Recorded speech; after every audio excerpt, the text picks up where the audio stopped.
What am I showing you, you might ask? Well, there's one.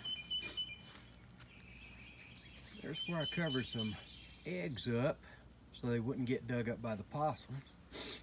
Then I walk back, I'm going to my shelter, and what do I see? My girl's back. Leave her alone, Sadie. She's laying more eggs. Leave her alone, Sadie. My dog wants to help.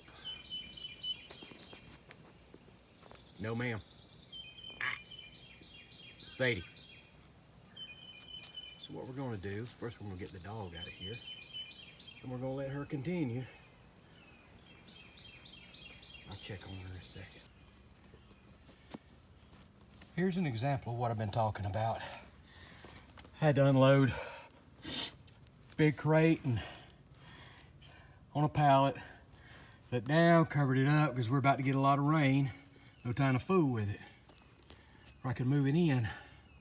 Well, I guess that evening she came in here and she laid eggs right under where I had set the pallet down. You see there's a big hole there. Well, there they are. I'm guessing a possum has come, dug them up, and already eaten them. So, this is why we tried to take care of these.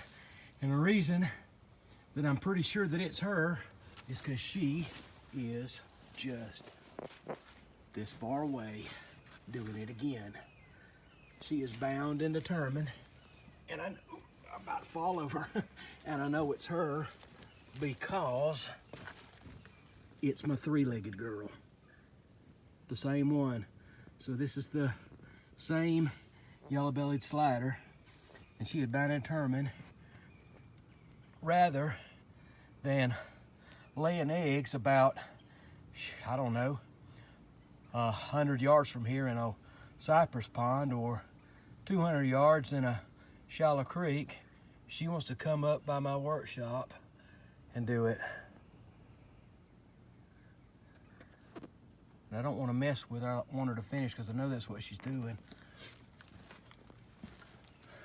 I was just hoping to catch her in the act. But we'll do what we can to take care of her.